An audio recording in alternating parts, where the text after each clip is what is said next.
Where would you like to travel to next? London, Tokyo, Boise, Idaho, or maybe even space? Well, that may just become a reality in the near future, even for the average person, or should I say the average very wealthy person. And during July 2021, not only one, but two groundbreaking space flights took place for the very first time. On July 11th, Virgin Galactic's VSS Unity spaceplane took 2 pilots and 3 passengers to suborbital flights, including the company's founder Richard Branson. And on July 20th, Blue Origin's new Shepard spaceship will take a completely automated flight to space and back, carrying crew for the very first time, which includes its founder Jeff Bezos. And this flight will be making history by becoming the very first rocket to carry a payload worth more money than the rocket itself. So how exactly do these spaceships work and how do they compare? In this video, I'll be diving into the engineering of Blue Origin's new Shepard and comparing it against the specs of Virgin Galactic's SpaceShipTwo and WhiteKnightTwo. I'll also walk you through the different phases of spaceflight so that the next time you're about to step onto a spaceship, you'll be prepared. Let's get started.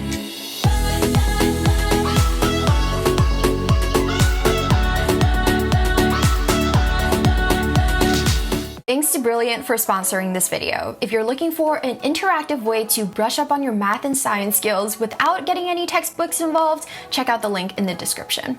Contrary to popular belief, private space tourism has existed long before Blue Origin and Virgin Galactic. Throughout the 2000s, the Russian space agency allowed 7 civilians to visit the International Space Station at a hefty price tag of $25 million per trip. But the program was eventually canceled in 2010, and in the following years, a number of privatized space companies began to spring up, including a company named Blue Origin founded by Jeff Bezos, who really needs no introduction. He's probably best known as the guy with the expensive divorce. No, the other one.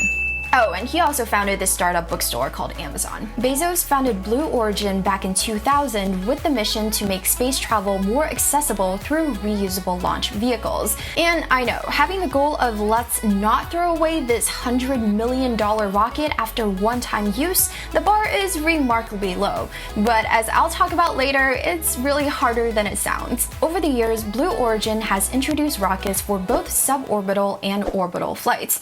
What's the difference? Well, essentially, orbital flights require big, powerful rockets that can reach and stay in orbit around Earth for days, weeks, or even months. On the other hand, suborbital flights generally use smaller rockets which can only reach lower altitudes for a few minutes before falling back down to Earth. And for these private space flights, Blue Origin will be using a suborbital spacecraft named New Shepard, which is named after Alan Shepard, the first American to travel to space. Prototype testing of what eventually became New Shepard started as early as 2006, with full-scale development finishing around 2015. And in the same year, New Shepard's first model also completed its maiden uncrewed flights. Did I forget to mention, this spaceship flies itself? And over the next 6 years, 4 different New Shepard systems were built and completed 15 test flights, many of which later included research payloads for NASA and universities. So now that we have a little bit of background on New Shepard, how does it actually work?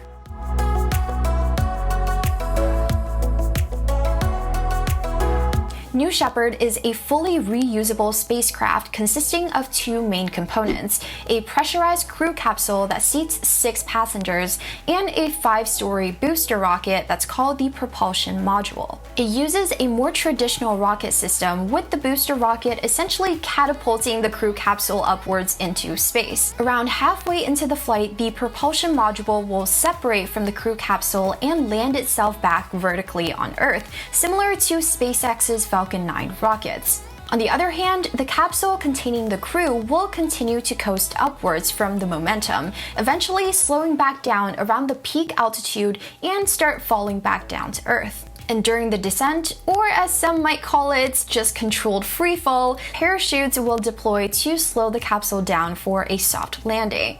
Probably most impressive of all, the entire flight is controlled only by computers, without needing any ground control or pilots. So now that you have a high-level idea of the entire system, let's break down how each component works and also what an actual flight might look like. First, in a spaceport located in West Texas, you'll be getting strapped into the crew capsule, which is around 15 cubic meters in volume. You'll be sitting, or rather lying, beside 5 other passengers. And at the center of the capsule, you might notice what looks like a round coffee table. But that's actually not a modern fancy tray table. I'll be explaining what that does in a little bit. For the first 2 minutes after liftoff, the rocket will sustain powered flights, up to around 50 kilometers above ground. At that point, the main engines will shut off and the rocket will continue to coast higher. Around 80 seconds before the rocket hits its peak altitude, the booster will separate from the crew capsule. Now, since the booster is long and thin and has much less surface area, it will fall back to Earth at a much higher speed than the capsule. So to help it slow down, there are small flaps located at the top of the rocket called drag brakes that reduce the rocket speed by almost half as it falls. And it also uses fins during the descent to steer itself back to the launch pad. Finally, around 3 kilometers above ground, the engines power on again, providing just a little bit of lift to soften that final landing. Now, going back to the crew capsule, which should now be reaching around its peak altitude at just over 100 kilometers above Earth and starting to descend. Now, near the peak of its trajectory, the passengers inside will have around 4 minutes of weightlessness, where they can float around in the cabin before they need to strap in again for landing. You might also notice that there's a ring at the base of the capsule. This actually serves multiple purposes. First, it provides some stability during the descent, and at landing, it can actually act as a cushion to absorb some of the excess impact, similar to the bumpers on your car. Lastly, the ring also allows hot exhaust to escape if the escape system is fired. Remember the round blob in the middle of the capsule? Well, that's what is used to jettison the capsule away from the rocket in case anything goes wrong during the climb. And if the two are still attached, as opposed to firing directly on top of the booster rocket, risking an explosion, the base ring redirects the hot gas away from the rocket and into the surrounding air. But if all goes to plan, at around 2 kilometers above the ground, 3 drogue parachutes will deploy to slow down and stabilize the capsule, before the 3 main parachutes deploy at around 1 kilometer above ground. This will bring the speed of the capsule to around 25 kilometers per hour. And just before touchdown, a retro rocket at the bottom of the capsule will also fire to provide a small cushion of air to soften the landing further. And if you're particularly worried, you can rest assured that the parachute system will still provide a safe landing even if 2 of the 3 chutes don't open. You might just get a bumpier landing. And as the last resort, there are even shock absorbers located at the bottom of the seats, although I don't think you really want to be testing that anytime soon.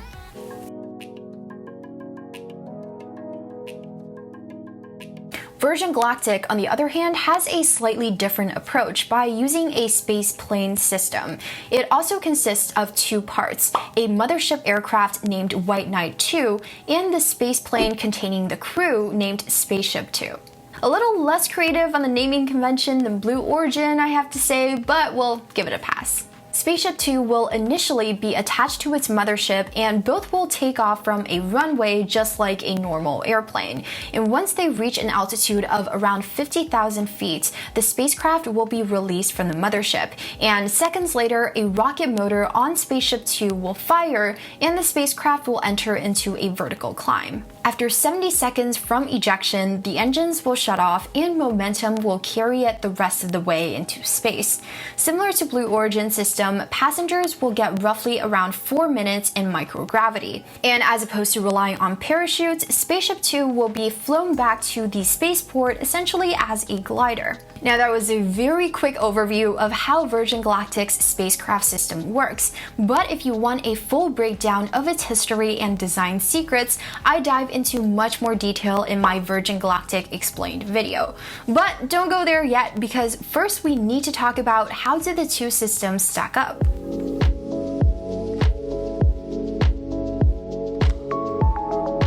So how how exactly do these two spaceships compare? Which one is better? Well, this might just be an argument to replace the Boeing versus Airbus or United versus Spirit Airlines debate. But let's take a look. First is the height of the flights. Now, one of the most distinct marketing points for New Shepard is that its top altitude just slightly surpasses the Kármán line, which is the international boundary between Earth and space, which is around 100 kilometers or 62 miles above ground. Now, on the other hand, VSS Unity only reached 86 kilometers or 52 miles above Earth. However, since both the FAA and NASA recognize the boundary of space to be 80 kilometers above ground, both technically surpass the "I've been to space" threshold. Both spacecraft have a passenger capacity of 6, but SpaceShipTwo also seats 2 pilots, carrying a total of 8. But let's call that a tie. If we compare the duration of each flight, New Shepard's flight lasts for around 11 minutes round trip, whereas SpaceShipTwo takes close to 2 hours, since, well, you're not going straight up and down. However, the actual time that you're spending in microgravity is pretty similar, both around 4 minutes. But assuming you're trying to get the most space bang for your buck here, let's give the point to SpaceShipTwo. And the comfort of these rides are pretty much the same, where at maximum a passenger might experience up to 4 Gs. Next, Blue Origin claims their rocket is technically safer as it's armed with a launch escape system. If anything goes wrong during the ascent, the system can jettison the capsule containing the crew away from the booster rockets. Then once it's at a safe distance away from the rocket, deploy its parachutes. Now, this safety claim may be further supported by New Shepard's successful history of completing 15 prior test missions without failure. On the other hand, SpaceShipTwo has only completed 3 suborbital flights and had already suffered 2 fatal accidents. But time can only tell which is truly the safer option. If you care about the view, Virgin Galactic's windows are around the standard size of aircraft windows, but Blue Origin boasts about their largest windows in space, measuring around 1 meter times 0.7 meters. These windows make up around a third of the entire capsule, so views-wise, I gotta give the point to New Shepard. A factor to also consider is the turnaround time for each system. New Shepard needs around 61 days between flights, whereas SpaceShipTwo can allegedly service up to 4 flights per day. Now, comparing the environmental impact of both spacecraft, Blue Origin has also made claims of their rocket being 100 times less damaging to the ozone layer than Virgin Galactic's, although I haven't found any environmental agencies willing to back up that claim, so I'll leave it to the experts to prove or dispute that statement. And lastly is the price. So far, around 600 reservations have already been made for Virgin Galactic's spaceflights at an average price of around $250,000 per seat, which is rumored to increase further once tickets open up again. A ticket on the first flight of New Shepard was sold at an auction for $26 million, but the official ticket price hasn't been released yet. So it looks like by a very narrow margin, Blue Origin has the upper hand for now. But we will only be able to truly tell a difference with time and more flights in the future. So guys, that was a quick overview of Blue Origin's New Shepard and how it compares to Virgin Galactic's SpaceShipTwo. I hope you learned a little bit more about these 2 historic spaceflights that took place recently. And already in the beginning of the year, Virgin Galactic has already rolled out a new and improved SpaceShip3 to take its maiden flight sometime in the near future. And this is just the beginning, because with this new wave of space hype, other companies are looking to toss their names into the hat as well. For example, SpaceX is looking to complete an even more ambitious mission in September, where an all-civilian crew will fly for several days in an orbital flight on the Crew Dragon capsule. There has even been news that both NASA and the Russian Space Agency are revisiting plans to enable private space travel once more. But only time will tell if this is just a few billionaires finding new ways to flex their travel plans, or if space travel might actually be a realistic option for all of us in the future. If you enjoyed this video, don't forget to give it a thumbs up and hit the subscribe button for new content like this. And let me know in the comments down below, which spaceship do you want to fly on? Again, if you want to learn more about the engineering of SpaceShipTwo, check out my Virgin Galactic Explained video next. And if you're looking for a way to make learning about spaceflight a little less intimidating, a great resource I'd recommend is Brilliant. It's an interactive learning platform for topics in math, science, and engineering. And if planes is your jam, I'd highly recommend their classical mechanics course. Whether you're an absolute beginner or a seasoned scientist, I'm still learning so much and realizing just how much I've forgotten from school. But more importantly, these lessons feel like I'm playing a game and not doing work. While learning physics is just another plus, they have super interesting examples of how concepts actually apply in real life, and quizzes to bring out your inner perfectionist as well. To learn more about Brilliance, go to brilliant.org/Jenny Ma and you can try it out completely free. And if you like what you see, they're kindly offering a 20% discount off their annual plan for our viewers as well. So guys, that's it for me. Thank you so much for watching and I'll see you next time.